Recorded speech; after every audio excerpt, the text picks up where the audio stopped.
Thank you for choosing CTN. And now, it's time with Herman and Sharron. I love you. Thank you so much. This is my first wife, Herman Bailey. How are you? Glad to have you with us today. You're going to be glad you're here, too, let me tell you. Isn't Facebook amazing?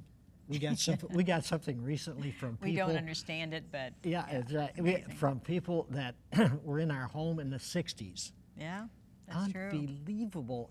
I mean, they found us after all these years. That goes all over the world. I know. Just amazing. Yeah, our daughter is pretty much addicted to it. But speaking of all over the world, I have, you know, every once in a while a book comes, and believe me, I'm not exaggerating. I get hundreds of books, and then I've got to sort through them and decide, okay, this is really good. Well, I got this book, and there it is right there on your screen, Crimes of the Educators. And when I got the book and started, because I speed read and I was going through it very quickly so I could tell my assistant, Linda Opsel, yes or no. And I put a little note on it and said, if you can't get him, give me the book back because it's that good. Yeah. So the frustrating thing is, when I read these books, I go, I just want to give the people that are watching this information so bad, and we only have a short time. So let me introduce you to Alex Newman. He's an international journalist. Guy is so smart. Just shaking his hand, I'm already smarter. Journalist, educator, and a consultant who currently is based in Europe, but has lived on 4 continents. He has a degree in journalism from the University of Florida and has worked for numerous publications in the United States and abroad. And this book, you will want, the website will be on there as we're talking. You will want this book. Can you just take my word for it? Because, and let me just open with this. And Alex, it is such a blessing to have you. Oh, it's great to be here. Because when I was reading the book, I know it's co-authored. The other author is Samuel Blumenfeld, yeah. He actually just passed away about a week and a half ago, 2 weeks ago. Well, let me tell you, it must have been a joy to work with him. It was amazing. He's just a great man. He was a great man, and so it was an honor and a pleasure to work with him, absolutely. Wow. Well, he couldn't have gone out with a greater publication. Yeah. This is terrific. In fact, progressive utopians are criminals. Let's start with that, kind of build it around that, because something is happening to our educational system. Can you go from there? Sure. I mean, the idea of utopians is people who kind of want to remake society the way they want it, right? And that necessarily implies a loss of freedom for individuals. And the people who designed the school system we have right now were the very essence of utopians. They were socialists, they were humanists, and they wanted to reshape the country. They thought it was too individualistic, too Christian, and they wanted to transform it into a secular, humanist, socialist utopia. John Dewey is the man we identify as the specific mastermind behind all of this. 1859 to 1952, you say the father of progressive education. He's today widely regarded as the father of progressive education, which is what we have all across this country. Did everybody think that was good, though, when he first came on the scene, and how he changed our schools? Well, he was very nefarious in the way he conducted his business. And actually, we reprinted one of his essays in the book because it was so important. It's called The Primary Education Fetish. He published it in 1898. And in this essay, he tells us the change must come gradually, because if we force it unduly, it's going to cause a violent reaction, and it's going to jeopardize the success of our whole project here. This book. That's what they do, everything. Yep. Get it. I can't believe the information in this. And you know, I usually say get the book and pass it on. I don't think you're ever going to want to pass this on, because you want to refer to it again and again. But here's so Karl Marx and Lenin did not invent communism. This political philosophy created by Robert Owen,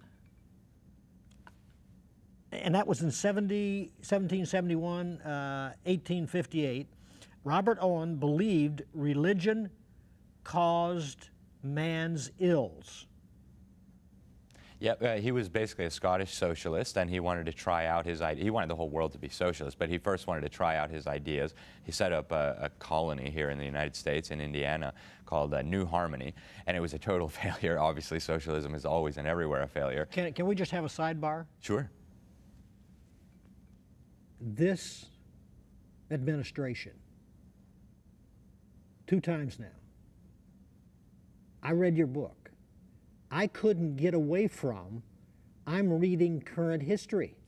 Current history, not past, where we have moved into great and outstanding things.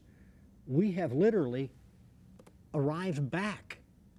Do you feel that? That's absolutely right. And actually what we're seeing today is the product of everything we expose in the book. They never would have been able to get away with this stuff if they had not succeeded in dumbing down multiple generations of Americans by destroying the literacy, destroying their faith. We never would have been in this position. We never would have elected such a radical president, determined to undermine Christianity, determined to undermine our freedoms. It just wouldn't have happened if we had remained educated, if the education system had not been hijacked. You're a smart man, but isn't it smart how they are dumbing down? I mean, we're allowed only to say certain things, and if you say other than what they tell you, the politically correct, you lose your job. That's right, and you know, it's going to continue getting worse until Americans wake up and say enough of this.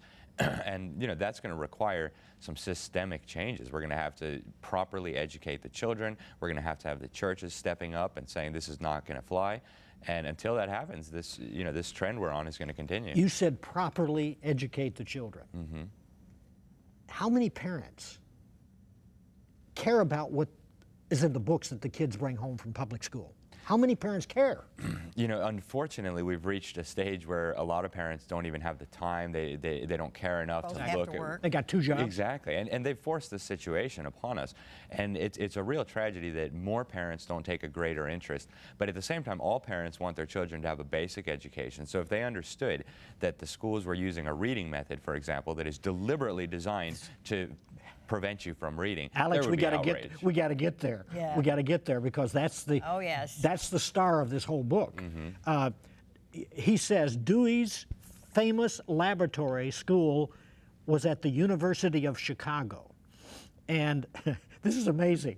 Rockefeller thought Dewey was this is the old Rockefeller. Mm-hmm. John D. Yeah, Rockefeller. And he thought it was so fabulous that he gave.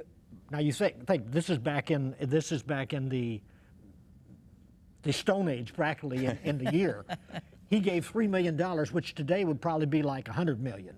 Okay, he gave $3 million to this guy's research. Loved it so much that when his sons got into school, tell about what happened. Yeah, actually, he put 4 out of his 5 children into Dewey's progressive school.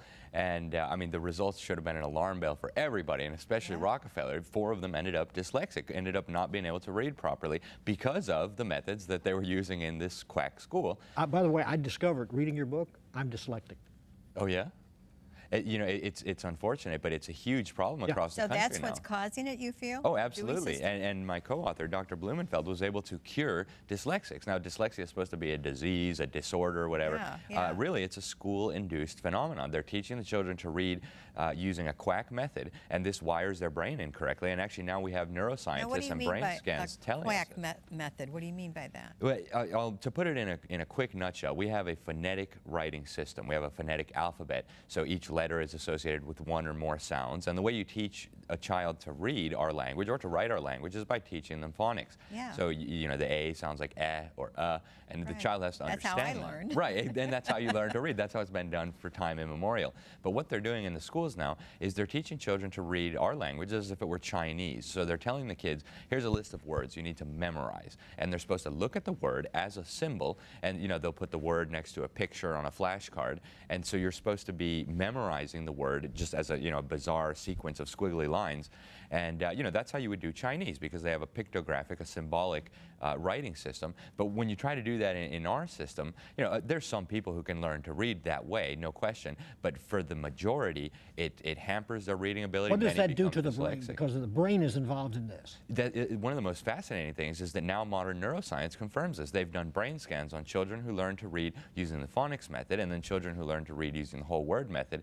And the whole word children have their brains wired incorrectly. I mean, it's significant brain damage. Wow. Because in our writing system, the left side of the brain is in charge of reading and decoding, and the right side deals with symbols and so on. But when you try to force the right side of the brain to do a left brain function, you get all kinds of problems. The connections between the two hemispheres don't work as well, and this shows up on brain scans. So they're literally producing brain damage and dyslexia in the children using these quack reading methods. And this has been known as quackery since the 1840s. This is nothing new. And it was that way with me, where they actually think that you're a slow learner, that you're a bad student, and the Rockefellers, who were very smart, they felt that they had that problem. Of course, they had so much money they could hire anybody they needed to read for them. Exactly. Like Nelson Rockefeller. But what does that do to a kid? Because they actually look like they're less than smart. Exactly, and it makes them feel stupid, and they don't feel like being in school. They, you know, I can't read. They'll never pick up a book. They'll never read their Bible. They'll never read the Constitution. It's too hard, right? Exactly, and so they won't acquire And they think knowledge they're dumb. independently. And exactly,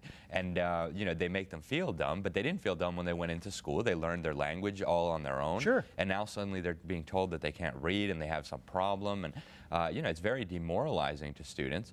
And you know, we end up with all these quack labels like dyslexia, like ADD, ADHD, and really this is just mostly school-induced. We've created it. Exactly. The government schools are creating this, and the people at the top understand this full well. Again, in the 1840s, it was understood that this whole word method does not work. They put it in the schools in Boston as an experiment, and it was such a disaster that they yanked it out of the schools, and then John Dewey resurrected it 60 years later, and it took him 40 years to get it in government schools, but he I remember when succeeded. it first came on, that Dewey, they went to Dewey's system. Yeah, Dick and Jane readers, the Macmillan reading Yes, program. yes, Remember yeah, those? I had, yeah, right. Now you say that the establishment, and this is during the Great Depression, the American schools spent millions on the new teaching method. Now, as I'm reading that, I'm going, can you feature this? We've got a depression going on. People are standing in line to get an apple. There's nothing to eat. Millions go into education for this stupid system. How did that happen? Again, we say it's criminal. I mean, they're extorting taxpayers to dumb down their children. I mean, if a businessman sold you a product and said it did something and it did the opposite, you would take them to court and you'd say, hey, you defrauded me. But yet the education system, they say, we're going to educate your children. We surrender our children to them to be educated. They become miseducated. And then they say the solution is to give them more money to do more of the same. That's always it's just money. outrageous. Then we've got this corrupt union for teachers. Oh, the National Education Association. Actually, Dr. Blumenfeld wrote the first whole-length expose on this union. I just actually finished rereading it. It is mind-blowing. The NEA needs to be exposed. I encourage everybody to look into this. This is mind-blowing. We exposed the IRA, the IRS rather, an IRA, the IRS. We exposed that, and I'm looking. I'm going, okay. You now know the corruptness of the IRS. Are you going to do anything about it? It's the same way the NEA. If that is exposed, would anybody do anything for it? That's a good question. You know, at this point, I don't know anymore. But they should be exposed along with the Department of Education, along with the Common Core promoters, along with the Dewey disciples, because, I mean, they're harming the most precious thing, our children. I mean, it's just a crime of monumental proportions. What about Common Core is dangerous? I mean, the whole thing, what is not dangerous is a better just question. pick one, right? Yeah, the two, what I consider to be the two most atrocious things, and I could talk about this for weeks. First of all, the standards are going to dumb down the students. They put two subject matter experts on the Common Core Validation Committee. Dr. Sandra Stotsky was the English expert. She refused to sign off. She said, no way, this is going to reduce the critical thinking abilities of children. I mean, that's huge. People need to stop and think about what that means. Explain critical thinking. The ability to sort through information, to process it, to use logic and reason to come to reasonable conclusions. Read it, and you can actually make an outline. Exactly, and you can understand it, and you can make smart decisions, not just have to regurgitate and be told what to think, rather learn how to think. And you know, the government schools are deliberately undermining critical thinking. Then And what do? They throw money at it and give all kinds of pensions to the teachers. Yep. And they're not going to mess with it because they go, wait a minute, when I retire, I can get 80% of my income. Yep. You kidding? I'm going to mess with this? Forget it. And a lot of teachers are being threatened to with job losses and with discipline if they refuse the Common Core. I know some teachers, I've spoken to some, who have had to resign over this. They felt so pressured to dumb down their students with Common Core that they said, I'm not going to do it. I've been in the classroom 25 years, but I'm not going to dumb down my students. I'm not going to force them to take these silly tests designed to gather information for the federal government and enforce Common Core. But then the other expert on the Common Core Validation Committee, Dr. James Milgram, a mathematician at Stanford, he was the only math expert on this committee. He said, I'm not signing off on this. They're as non-challenging as possible. They're going to dumb down the students. And get this, some of them are based on incorrect math. So, of course, we're going to roll that out across the whole country. Some of the standards are based on incorrect math. I mean, just think about the implications of that. And then the other biggest problem that I see with Common Core. So there's no absolutes again. Exactly. There's no truth. 2 plus 2 doesn't even equal 4 anymore. We're in a world where... where... explain why it doesn't equal 4. Well, because we're in the world where there is no truth, there is no reality, there is no God. That's just, you know, in a whole cosmic accident. We can make reality, we can make truth, we can make morality. And this is the philosophy that pervades the government schools. And the kind of lifestyles that used to be perversion and that you needed to go to a psychologist and spend time with them so that your mind would not be scrambled, that's now... is to be celebrated. We should march in the streets and be proud of it. Yes. Open your bakeries and your restaurants. And Obama will give you a phone call and tell you how brave you are. It's amazing. You know, it is. It's mind-blowing. Totally reversed. And then one more thing I want to say about Common Core. We're losing the last vestiges of local control over our schools. And it's not even going to be federal control. Now, if you're upset with the standards, you can't go to your school board, you can't go to your state legislature, you can't even go to your congressman. These standards are copyrighted. They're owned by lobbying and trade organizations based in Washington, D.C., funded by the federal government. And these organizations say, we don't take any responsibility for what happens to your children as a result of this. So, you know, here's the disclaimer. You know, if your children get dumbed down, they get stupid, they go crazy, it's not our fault. And when they write the textbooks today, they're revisionists.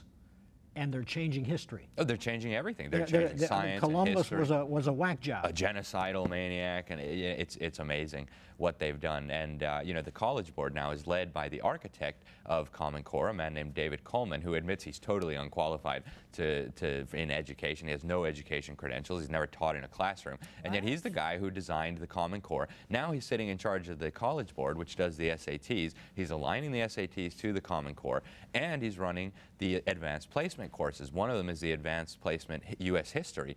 And take a look at this. This is like the radical Marxist view of American history. It's all evil. It's genocidal, racist, oppression, gender theory. You know, nothing really about the founding fathers. No Thomas Jefferson. No James Madison. No Constitution. Just a leftist view of how evil America supposedly is. And now what is scary? The Pope, we find out, has Marxist tendencies.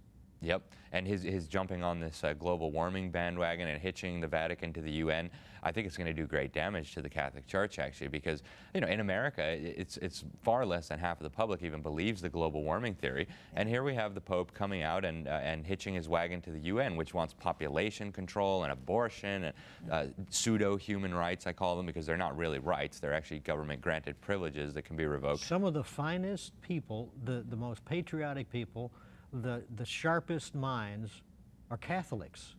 And now they've got to switch. Yeah, well, or be excommunicated. Yeah, it's very strange what's going on in the church, and I know a lot of Catholics are very concerned about this because so much of this is even against Catholic teaching. Yes. I mean, Catholics and the Catholic Church have always been against communism, for example. Yes. They've stood firm, but now this Pope is, causing a lot of questions. Wow. Yeah, this is interesting. In the book, page 49, you say, and I'm quoting, "The establishment does not think your kids should even be able to read." What? Yeah, you know, one of the things we did is we used primary sources, because some of this stuff people would say, that's impossible. You know, the educators would never do that. But, you know, they've told us that they're doing it. They've told us why they're doing it, how they're going to do it. And we have so many quotes in here with the educators saying, oh, it's not important if kids can read. John Dewey didn't think any reading should be done in first, second grade. And he wanted kids to focus on socialization, because reading is an individual activity. It's kind of, you know, the individual and the author, or the Bible, or whatever the case may be. And John Dewey was not a fan of that. He thought it promoted individualism and so on. And so, you know, now we're at the point where supposed educators with PhDs and, you know, high-level positions are saying, oh, you know, if your child reads pony when it says horse, that's a good thing. Excuse me, that's a crazy thing. Is this getting into homeschooling too? Unfortunately, a lot of the homeschool materials now are getting aligned with Common Core. Do they know it? Some do, some don't. Now, you know, the Common Core people have been up front from the beginning. They're going after homeschoolers, they're going after private schools, Christian schools, all of it. But it's going to take a while before the whole homeschooling community is aware of this. All we need is a President of the United States pushing it. Yeah. Could that ever happen? We were just talking yesterday, Linda and I, and what happened to cursive writing? They can't even, they have to print now. Why did they do away with cursive writing? It's another huge issue. Common Core takes cursive writing out, and as we talk about in the book, cursive writing is actually crucial to the development of the brain. And if you want to research... say that again. It's crucial to the development of the brain. Right. How do you sign your name if you don't know how to do that? Exactly. How do you research in primary sources? I mean, all of our founding documents are in cursive. How are you going to read them? Why does it have anything to do with the brain? Can you help me with that? Well, it helps coordinate motor skills. It helps make sense of the alphabet and the writing system. It does wonders for the brain. I mean, a lot of these things, even just reading, for example, it's important in and of itself, but it also helps the brain to develop its critical thinking abilities, to develop so much more. All of this is kind of interrelated, and when you start taking out pieces and scrambling other parts, you create confusion and problems. Can we touch on, just briefly again, the right brain versus left brain, and how to avoid dyslexia? What does that, is there someone watching that could retool their thinking, their brain? Yes, actually, when you learn using the whole word method, again, you're trying to make the right side of the brain do a left brain function, because, you know, writing and reading is something that the left brain does with our language and our alphabet. But when you do with this whole word method, the right brain is trying, and it's not made to do that, but it's trying to decode this. And so you get it scrambled, and then the connections between the left hemisphere and the right hemisphere are not working as they should. They're not even connected as they should be.